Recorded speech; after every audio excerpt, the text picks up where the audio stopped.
Shalom Bapak Ibu Jemaat yang ada di rumah. Puji nama Tuhan, kita masih bisa beribadah pada pagi hari ini. Mari kita mau datang kepada Tuhan.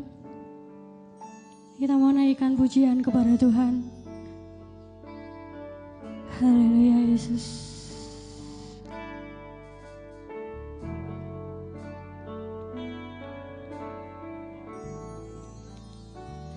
Bila kau izinkan sesuatu terjadi, ku percaya semua untuk kebaikanku. Bila nanti telah tiba waktumu, ku percaya kuasa-Mu memulihkan hidupku. Bila kau izinkan sesuatu terjadi, ku percaya semua untuk kebaikanku. Bila nanti telah tiba waktumu, ku percaya kuasa-Mu memulihkan hidupku. Waktu Tuhan pasti yang terbaik, walau kadang tak mudah dimengerti.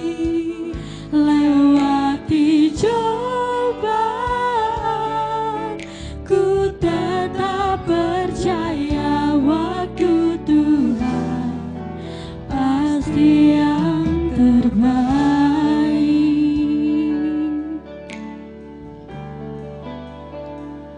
Bila kau izinkan sesuatu terjadi, ku percaya semua untuk kebaikanku. Bila nanti telah tiba waktumu, ku percaya kuasa-Mu memulihkan hidupku. Waktu Tuhan pasti yang terbaik, walau kadang tak mudah dimengerti. Lewati cobaan, ku tetap percaya waktu Tuhan pasti yang terbaik. Waktu Tuhan pasti yang terbaik, walau kadang tak mudah dimengerti. Lewati cobaan,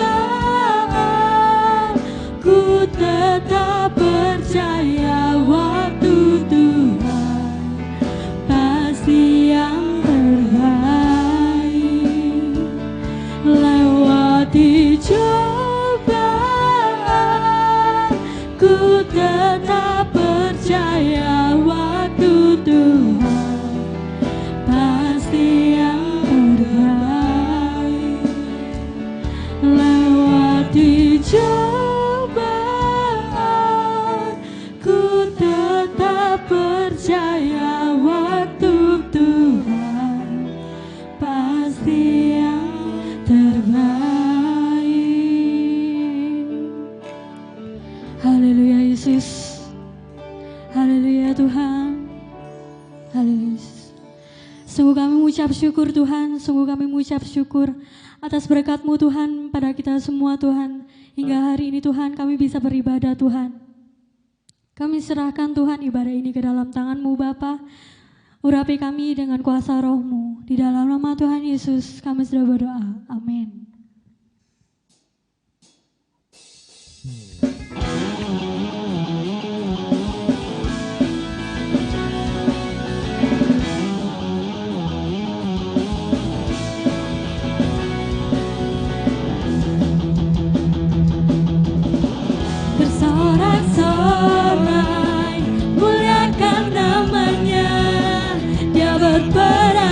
hati kita.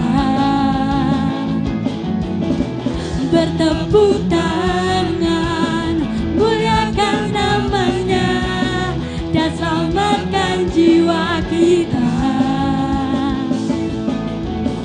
Satu-satunya penebus, kalahkan maut, bangkit dan hidup. Tuhan yang memberi kemenangan bersama kita, di dalam kita.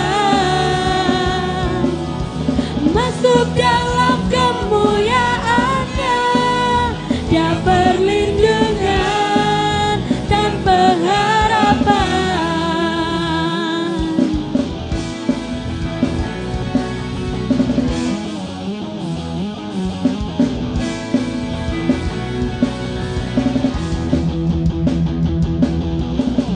Bersorak-sorai, muliakan namanya, dan selamatkan jiwa kita. Bertepuk tangan, muliakan namanya, dan selamatkan jiwa kita. Satunya penebus, kalahkan maut, bangkit dan hidup. Tuhan yang memberi kemenangan bersama kita, di dalam kita. Masuk dalam kemuliaannya, Dia perlindungan dan pengharapan. Tuhan yang memberi kemenangan bersama kita, di dalam kita. Masuk dalam kemuliaannya, Dia perlindungan dan pengharapan. Dia perlindungan dan pengharapan. Dia perlindungan dan pengharapan.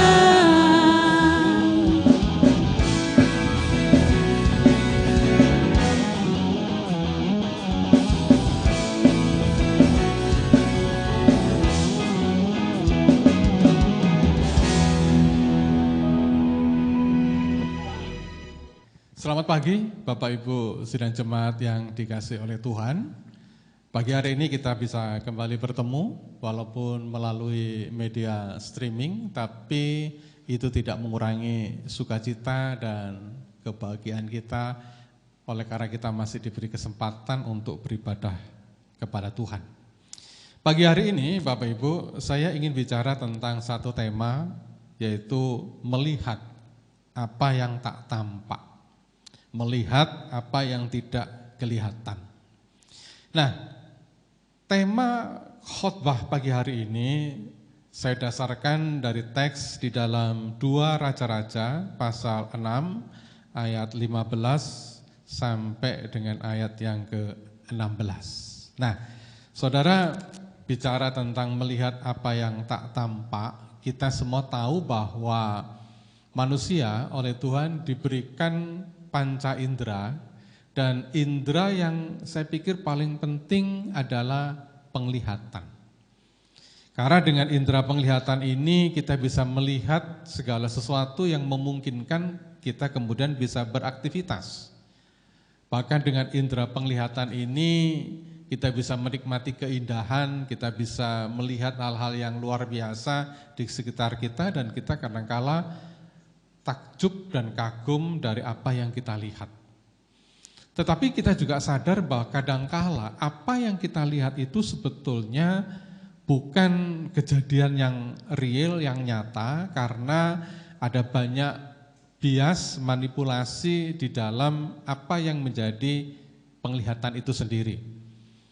Tukang sulap, atau kalau bahasa sekarang disebut sebagai ilusionis, kadangkala adalah orang-orang yang mampu untuk memanipulasi apa yang dia lihat itu Sehingga orang yang melihat agak sedikit tertipu dalam tanda petik dari penampilan atau tampilan atau pertunjukan yang ditampilkan oleh sang ilusionis.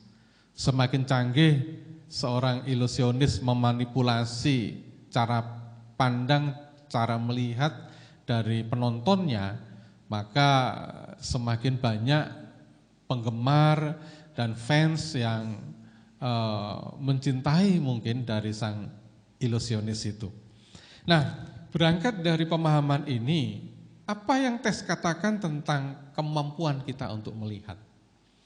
Ada dua hal yang teks ini ajarkan kepada kita terkait dengan kemampuan manusia untuk melihat.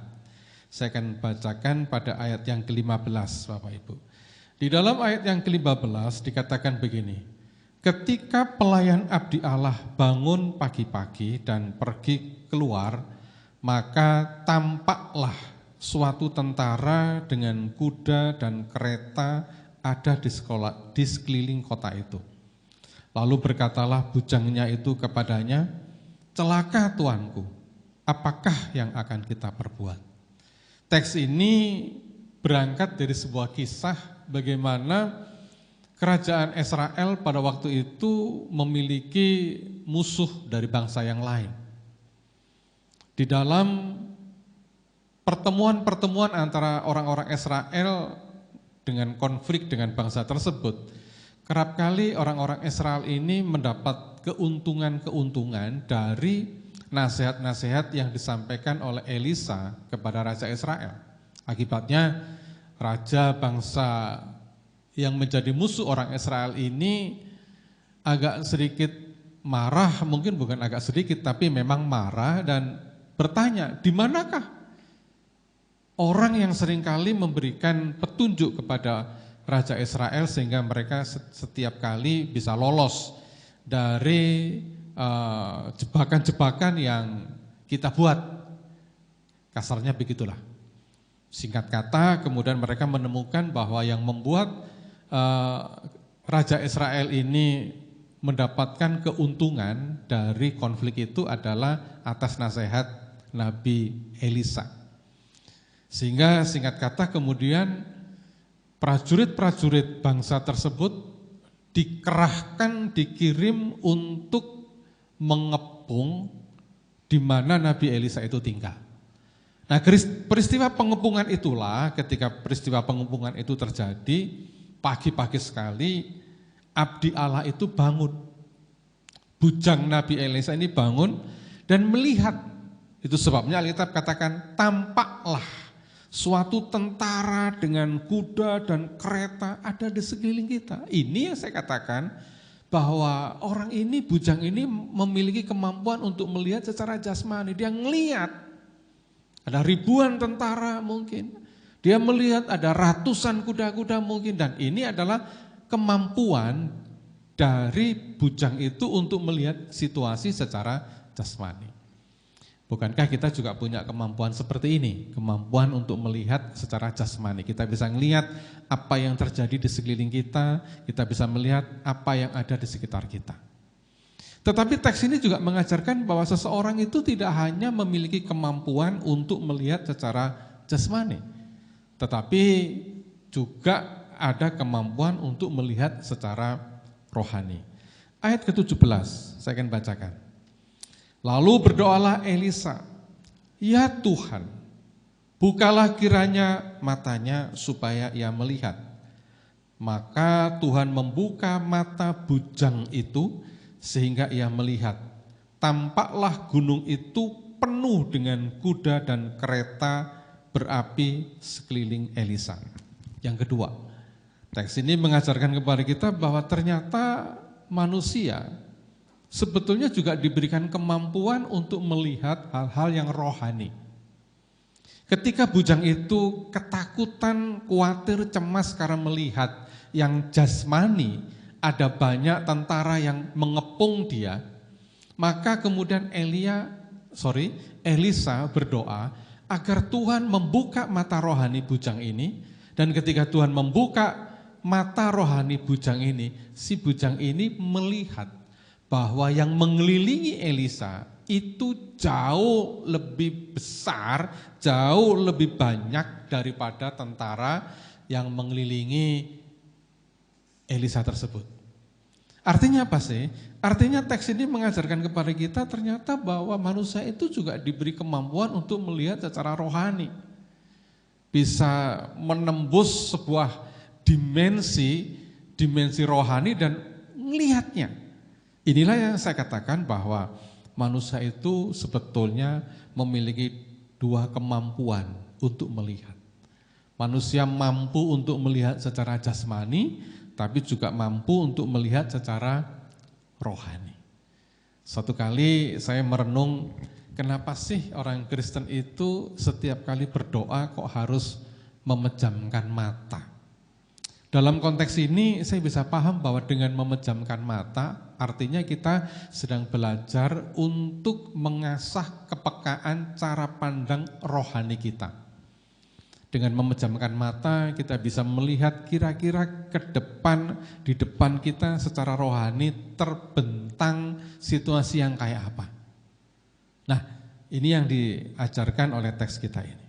Yang kedua, setelah kita paham bahwa manusia itu mampu dan bisa melihat baik secara jasmani ataupun rohani, kira-kira apa yang menjadi respon dari kemampuan kita untuk melihat itu? Nah, ini yang menarik. Ketika kita tadi melihat ayat yang ke-15, ketika bujang itu melihat banyak tentara, banyak kuda-kuda yang mengepung tempat tinggal Elisa, ayat ke-15 pada akhir ayat 15 dikatakan, lalu berkatalah bujangnya itu kepadanya, celaka Tuanku, apakah yang akan kita perbuat? Di sini kita bisa mengambil sebuah pemahaman bahwa kadangkala, kerap kali ketika kita melihat situasi yang nampak di depan kita itu menakutkan, yang muncul adalah ketakutan. Yang muncul adalah kekhawatiran, yang muncul adalah kecemasan. Ketika bujang ini melihat bahwa di sekeliling Elisa itu ada banyak tentara yang mengepung, dia ngelihat sendiri, maka reaksi yang muncul adalah reaksi takut. Saya pikir ini wajar. Ketika ngelihat kok banyak ancaman yang di sekitar mereka, tiba-tiba ketakutan itu muncul sehingga bujang itu berteriak, celaka Tuanku. Apa yang harus kita perbuat?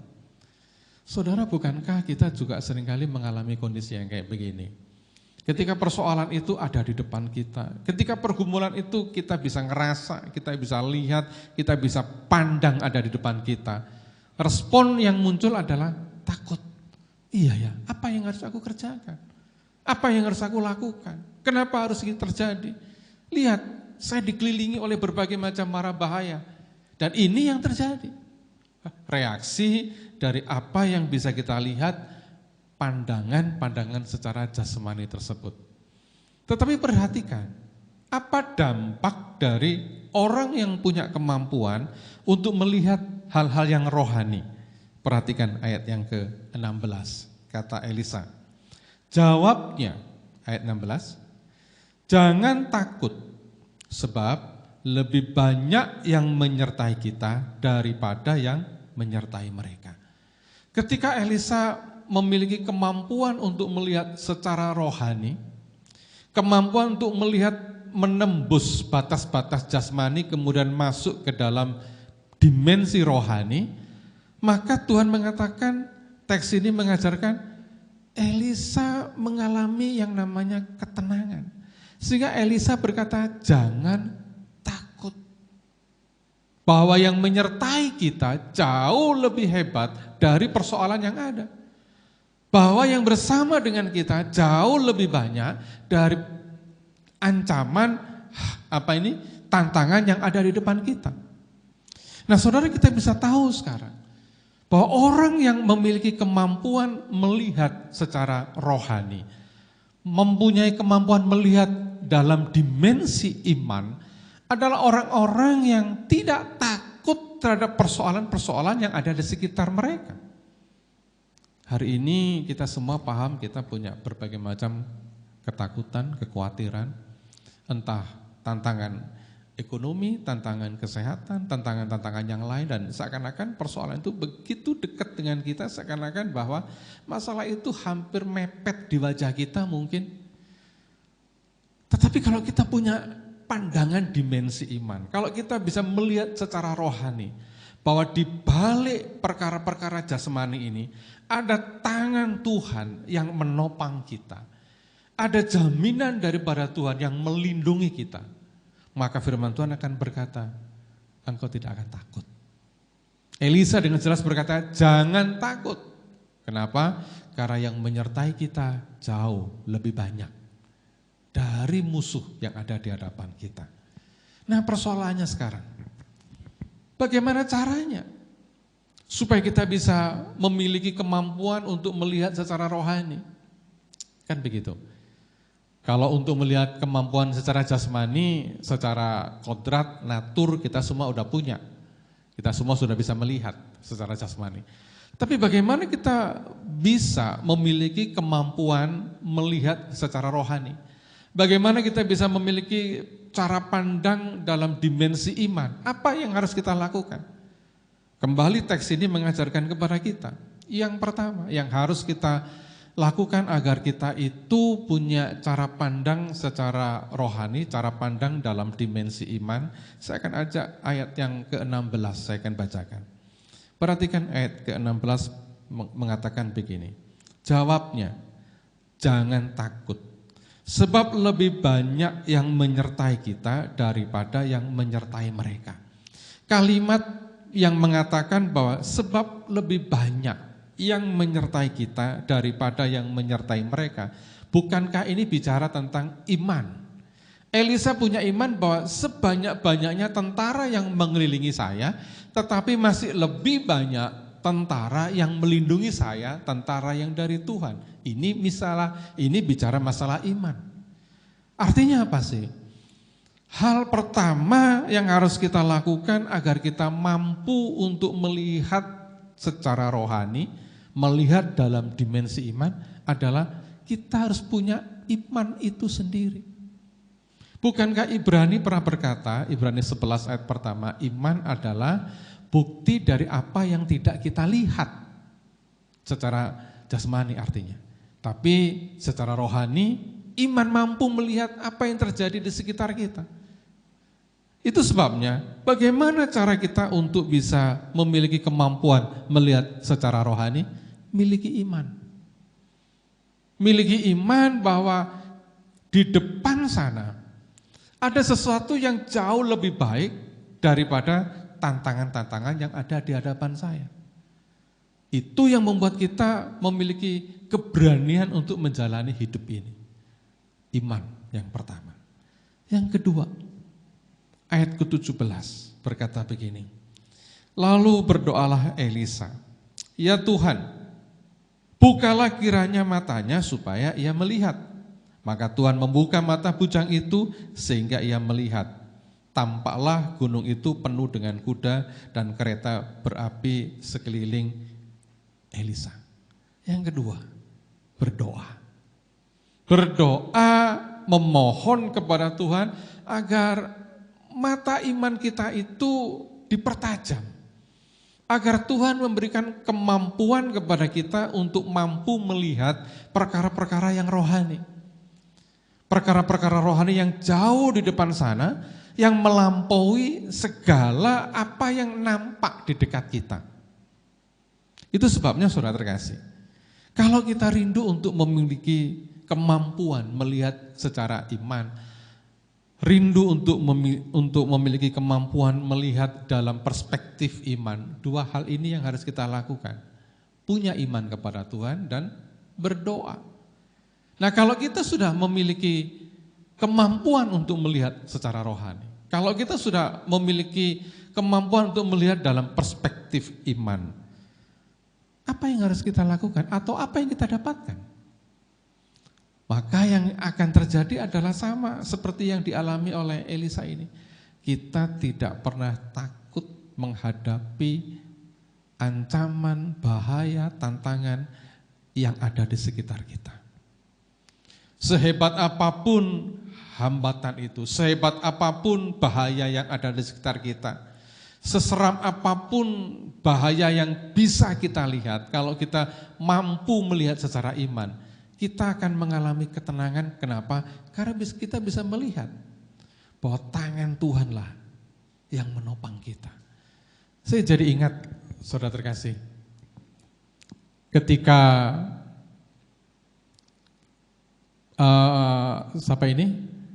Yosua bersama dengan orang-orang Israel akan masuk ke tanah perjanjian. 10 orang mengalami ketakutan.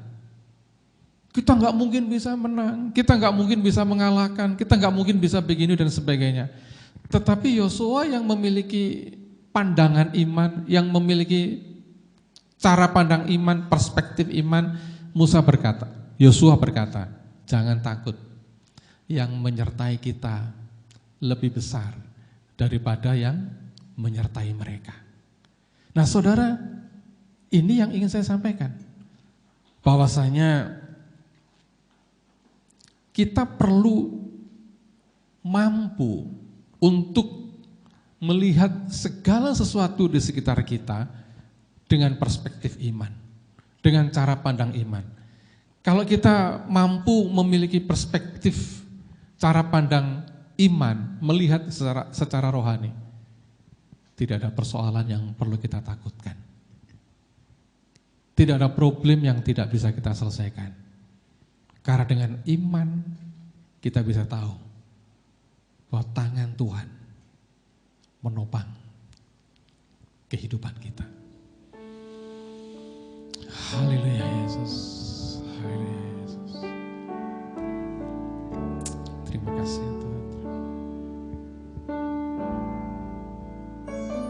Bila Kau izinkan sesuatu terjadi, ku percaya semua untuk kebaikanku. Bila nanti telah tiba waktu, ku percaya kuasa-Mu memulihkan hidupku. Waktu Tuhan pasti yang terbaik, walau kadang tak mudah dimengerti. Lewati cobaan,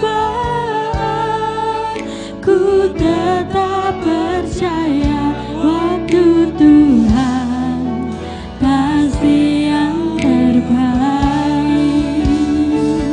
Waktu Tuhan pasti yang terbaik, walau kadang tak mudah dimengerti.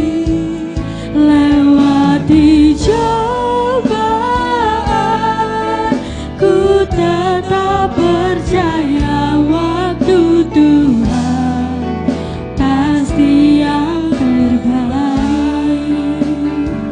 Lewati cobaan, ku tetap percaya waktu Tuhan pasti yang terbaik. Lewati cobaan,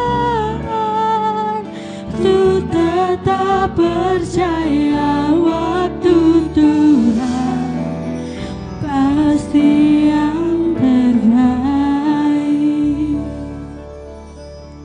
Haleluya. Terima kasih atas firman Tuhan-Nya.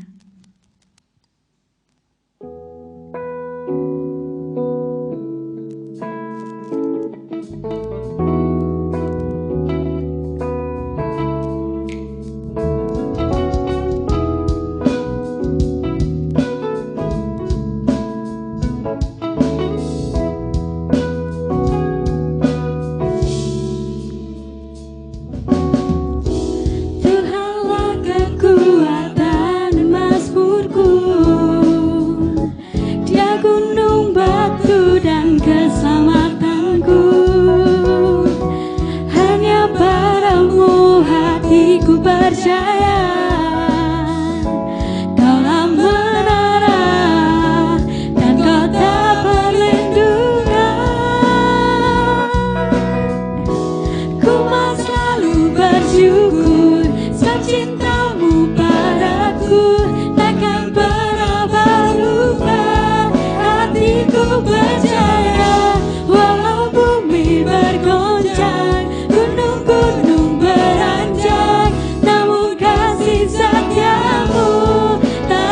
pergi dariku.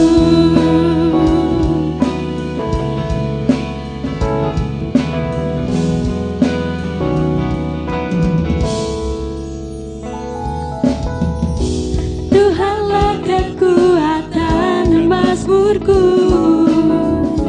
Dia gunung batu dan keselamatanku. Hanya padamu hatiku percaya,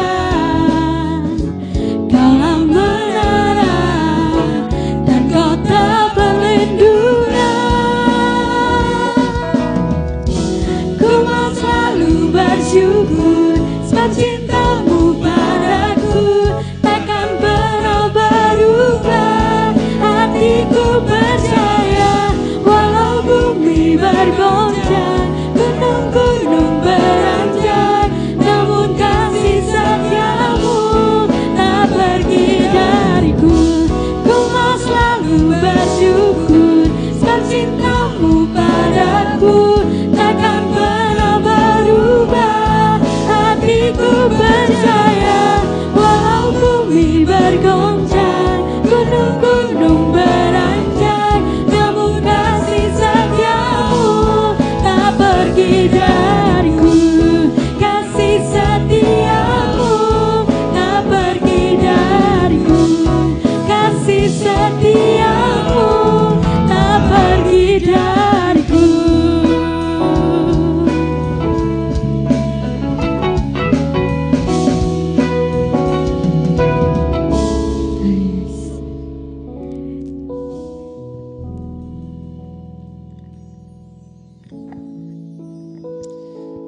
Baik, sidang jemaat yang dikasih Tuhan, kita akan akhiri ibadah kita. Kita tetap mengucap syukur kepada Tuhan. Saya percaya penyertaan Tuhan terus melimpah dalam kehidupan kita. Kita akan berdoa. Kami mengucap syukur ya Tuhan, untuk kasih setia yang Kau limpahkan buat kami. Biarlah hari-hari kami ke depan, penyertaan, kasih setia, perlindungan yang daripada Tuhan terus melimpah dalam kehidupan kami. Sidang jemaat yang dikasihi oleh Tuhan, terimalah sekarang segala berkat, rahmat dan anugerah dari Allah Bapa kita, cinta kasih dari Tuhan Yesus Kristus, persekutuan penghiburan Roh Kudus melimpahi kita dari sekarang sampai selama-lamanya. Haleluya. Amin. Salam, Tuhan berkati.